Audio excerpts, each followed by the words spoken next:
ఓం శ్రీ మాత్రే నమః. మిత్రులందరికీ రథసప్తమి శుభాకాంక్షలు. ఇక సూర్యభగవానుడు ఉత్తరాయణంలోకి అడుగుపెట్టాడండి. ఇన్ని రోజులు చలిబారిన పడిన మనమందరము ఇక నుండి పొద్దున్నే సూర్యకిరణాలు చూస్తూ సూర్యభగవానుని లేలేత కిరణాలు మన శరీరానికి తాకుతుంటే మన శరీరం తేజోవంతం అవుతూ ఉంటుంది. అంతేకాక యాక్టివ్గా కూడా ఉంటాము. మన పనులు మనం పొద్దున టైంకు చేసుకుంటాము. ఇన్ని రోజులు చలి తీవ్రత వలన కొన్ని పనులు ఉదయవేళలో స్లోగా చేసుకునే వాళ్ళం కదండి. ఇక రథసప్తమి తర్వాత నుంచి చలి తగ్గుతూ ఉంటుంది. మన పనులు మనము సవ్యంగా చేసుకుంటాము. వీడియో మొత్తం చూశాక వీడియో నచ్చినట్లయితే ఒక లైక్ చేయండి, షేర్ చేయండి, ఛానల్ను తప్పకుండా సబ్స్క్రైబ్ చేసుకోండి. రథసప్తమినే భానుసప్తమి అని కూడా అంటామండి. సూర్యుడు రథంపై కూర్చొని ఉన్న రోజునే రథసప్తమి అంటాము. సూర్యభగవానుడు 7 గుర్రాలపై వస్తుంటాడు. అలా మనం వింటూ ఉంటాము, పటాలల్లో చూస్తూ ఉంటాము కూడా. అందుకే మనం అందరము సూర్యభగవానుని 7 చిక్కుడాకులపైన పరవన్నం చేసి నైవేద్యంగా పెడతామండి. ఓ ఇత్తడి గిన్నె కానీ మట్టి పాత్ర కానీ పర్వాలేదు, వెండి గిన్నె ఉంటే మరీ మంచిది. ఇక్కడైతే నేను ఇత్తడి గిన్నెను తీసుకున్నానండి. ఈ గిన్నెను శుభ్రంగా కడిగి పసుపు గిన్నెకంతా పట్టించి దానిపై కుంకుమ బొట్లు అలంకరించి ఒక పసుపు దారానికి తమలపాకు కానీ మామిడాకు కానీ కట్టి ఆవు పాలు తీసుకొని ఆ పాలను స్టవ్ వెలిగించి స్టవ్ మీద పెట్టి 3 పొంగులు వచ్చే వరకు వేడి చేయాలి. పొంగు వస్తుంటే అయ్యో పొంగిపోతున్నాయి అనకూడదండి. అలా అంటే మనకే మంచిది కాదట.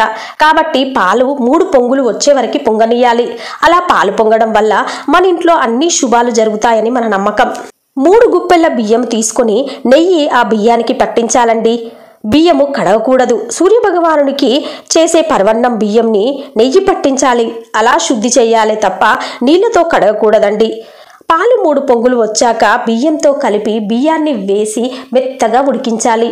Dry fruits వేయకూడదండి. సూర్యభగవానునికి పళ్ళు లేవంటారు. అందుకే అతనికి మెత్తని పాలతో తయారు చేసిన పరవన్నము నెయ్యితో కలిపింది ఎంతో ఇష్టమట. ఇక మెత్తగా పాలలో బియ్యం ఉడికాక బెల్లం కలిపి అందులో 2 స్పూన్ల ఆవు నెయ్యి కలిపి అలా ఉడకనివ్వాలి. పరవన్నం తయారైందండి.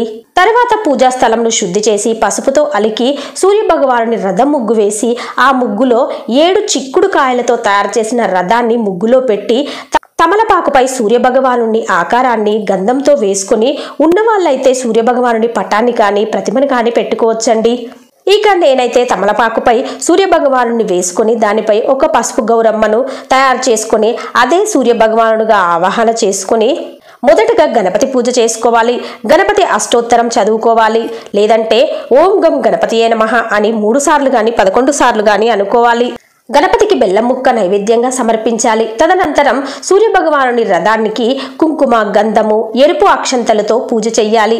ఇంకా సూర్యభగవానికి జిల్లేడు ఆకులు, జిల్లేడు పువ్వులు, చిక్కుడు ఆకులు అంటే చాలా ఇష్టమటండి.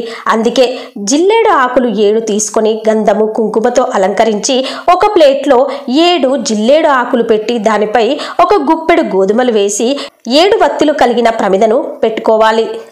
అలాగే 2 కుందులు పెట్టుకోవాలి. సూర్యభగవానునికి 7 ప్రతీక కావున 7 వత్తులు వేసుకొని దీపారాధన చేసుకుంటే చాలా మంచిదండి. ఇంకా 7 చిక్కుడాకుల్లో పరవన్నము, రేగు పండ్లు ఉంటే చెరుకు ముక్కలు కూడా వేసి సూర్యభగవానునికి నైవేద్యం సమర్పించాలి. గోధుమలు సూర్యభగవానునికి ఇష్టమట. అందుకే గోధుమలపై 7 దీపాలు వెలిగించాలి. ఇంకా పుష్పాలతో చక్కగా అలంకరించుకోవాలి.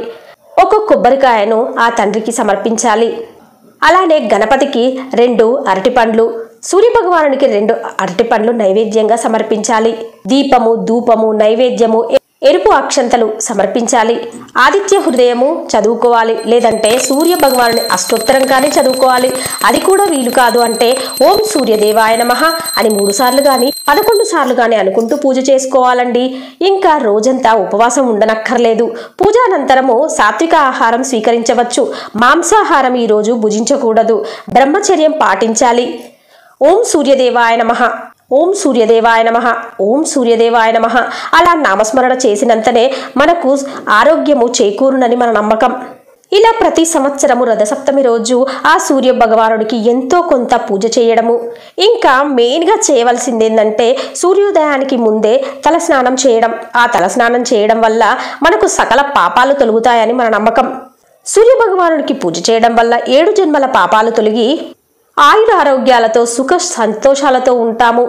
మనకు కావలసింది ఇంకేముందండి? మనకు కావలసింది ఈ రోజుల్లో ఆరోగ్యమే కదండి. అంతేకాక ప్రతిరోజు స్నానమయ్యాక సూర్యుడిని చూసి నమస్కరిస్తే ఎంతో మంచిదండి. ఆరోగ్యం సంప్రాప్తిస్తుంది. మనందరికీ కనిపించే ప్రత్యక్ష దైవం ఆ సూర్యభగవానుడి ఆశీస్సులు కలకాలం మనందరి మీద ఉండాలని మనసారా కోరుకుంటూ సర్వే జన సుఖినోభవంతు, లోకా సమస్త సుఖినోభవంతు. ఓకే ఫ్రెండ్స్, మీకు కనుక వీడియో నచ్చినట్లయితే ఒక లైక్ చేయండి, షేర్ చేయండి, ఛానల్ని సబ్స్క్రైబ్ చేసుకోండి. అలాగే మరవకుండా బెల్ బటన్ యాక్టివేట్ చేసుకోండి ఫ్రెండ్స్. అప్పుడే నేను చేసే ప్రతి లేటెస్ట్ వీడియో మీ మొబైల్కి నోటిఫికేషన్ రూపంలో చేరుతుంది. ఉంటానండి. Thank you for watching.